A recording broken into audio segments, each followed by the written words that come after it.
کسی اللہ والے کی تعظیم کرنا یا اللہ والوں کی نشانیوں کی تعظیم کرنا، اللہ کی نشانیوں کی تعظیم کرنا، اگر پاکستان میں شرک اور بدعت ہے تو پھر یہ سعودیہ میں کس طرح سنت ہو سکتا ہے کہ جناب والا وہاں پہ حج کس چیز کا نام ہے؟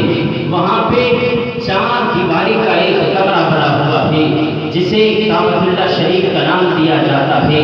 دیکھنے میں تو یہ اینٹوں کا بنا ہوا ایک کمرہ ہے، لیکن عزیزان من، آپ نے تعظیم کے طور پہ اس 4 دیواری کمرے کی عزت کے لیے آپ نے 7 چکر لگانے ہیں۔ جناب والا یہ تمام کیوں کر رہے ہیں؟ بیت اللہ کی تعظیم کے لیے۔ ارے بیت اللہ کیا ہے؟ یہاں اللہ کا نزول ہوا؟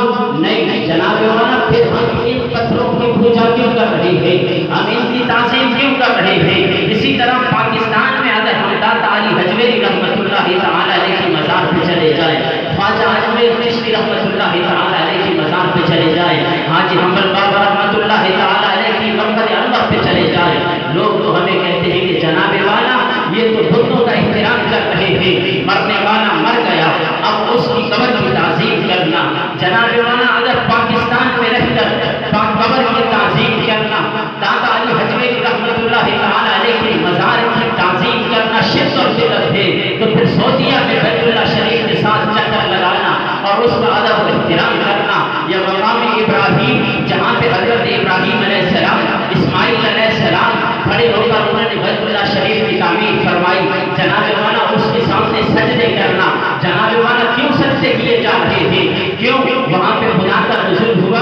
نہیں، حضرت ابراہیم علیہ السلام اس پتھر پہ کھڑے ہوئے اور اس پتھر نے اللہ تبارک و تعالیٰ کے نبی کی قدموں کو اپنے سینے میں جگہ عطا فرما دی۔ تو خالق کائنات کو اپنے بندے کے لیے ادا اتنی پسند آ گئی، آنے والے لوگوں کے لیے خالق کائنات نے فرمایا کہ جو پاکستان سے آئے، کسی بھی ملک سے آئے، لیکن اس پتھر کے سامنے جب تک 2 نفل نہیں ادا کرے گا میں اس کا حج بھی قبول نہیں کروں گا۔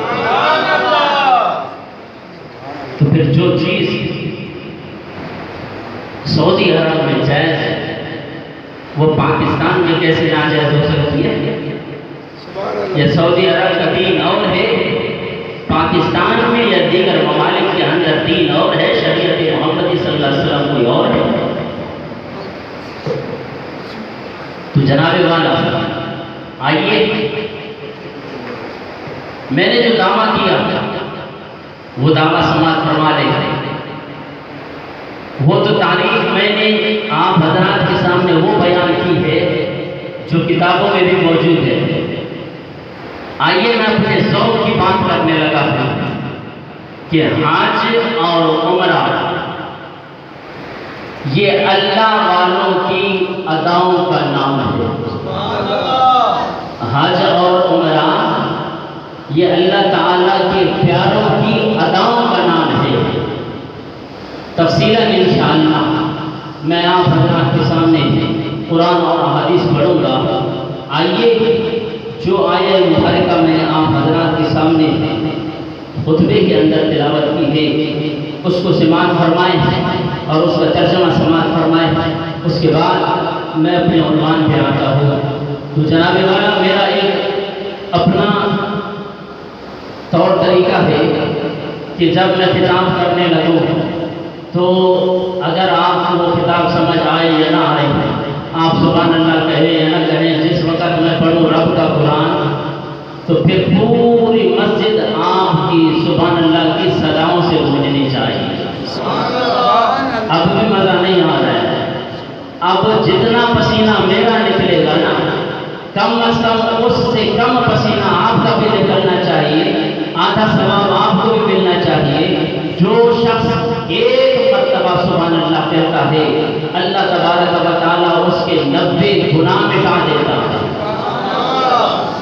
90 درجات بلند کرتا ہے اور 90 نیکیاں عطا فرماتا ہے۔ اس میں کوئی زیادہ محنت کرنی پڑتی ہے۔ تو اب جب میں پڑھوں قرآن سننے کے بعد آپ نے اونچی آواز میں اگر سبحان اللہ کہی تو پھر آپ ترنم کے خواہش مند رہیں گے، وگرنہ میں آپ کو جس طرح طلباء کو سبق پڑھاتا ہوں اس طرح آج کا کے انشاءاللہ آپ سے اجازت چاہتا ہوں۔ آئیے چوتھا پارہ سورہ آل عمران آیت نمبر 46۔ إِنَّ أَوَّلَ بَيْتٍ وُضِعَ لِلنَّاسِ لَلَّذِي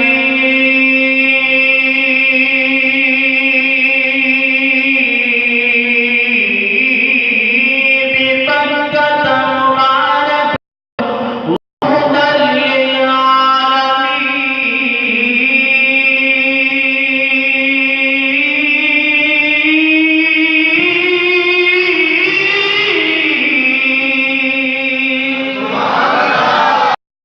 اس سے اوپر باوال بلند آپ سبحان اللہ کہیں۔ خالق کائنات نے چوتھا پارہ سورہ آل عمران آیت نمبر 96 میں ارشاد فرمایا إِنَّ أَوَّلَ بَيْتٍ وُضِعَ لِلنَّاسِ لَلَّذِي بِبَكَّةَ مُبَارَكًا وَهُدًى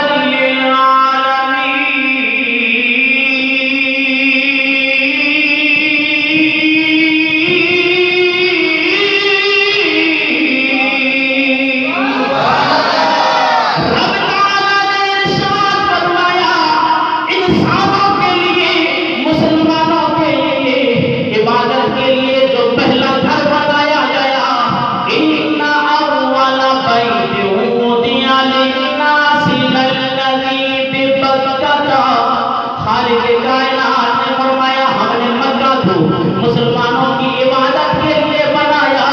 اس بیت اللہ کا نام بکۃ مبارک۔ خالق کائنات نے فرمایا یہ 4 دیواری کا بنایا ہوا کمرہ جسے خالق کائنات نے بیت اللہ شریف کا نام دیا کہ یہ اللہ کا گھر ہے، مسلمانوں کی عبادت کے لیے، انسانوں کی عبادت کے لیے خالق کائنات نے روئے زمین پہ سب سے پہلا گھر یہی بنایا۔ خالق کائنات نے اس کا وصف بیان کرتے ہوئے خالق کائنات نے فرمایا اسے صرف 4 دیواری کمرہ نہ سمجھنا، بلکہ خالق کائنات نے فرمایا بِبَكَّةَ مُبَارَكًا۔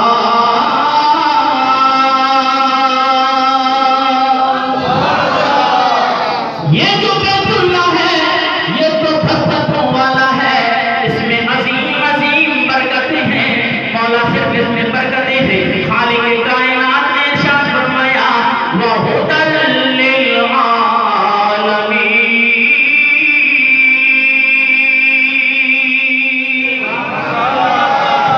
اب بھی مجھے آپ لوگوں کی سبحان اللہ سے جو ہے نا خوشی نہیں ہو رہی۔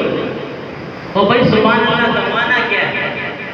آپ اگر سبحان اللہ کہیں گے اس کی میں گارنٹی دیتا ہوں کہ آپ کے خلاف کوئی FIR درج نہیں کرے گا۔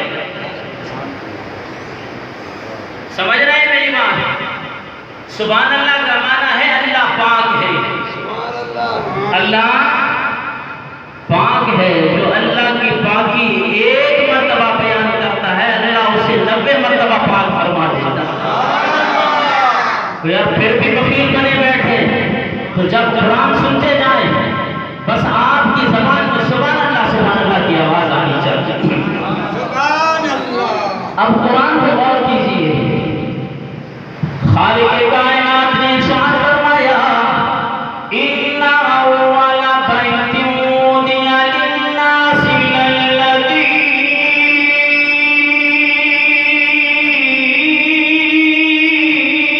بِبَكَّةَ مُبَارَكًا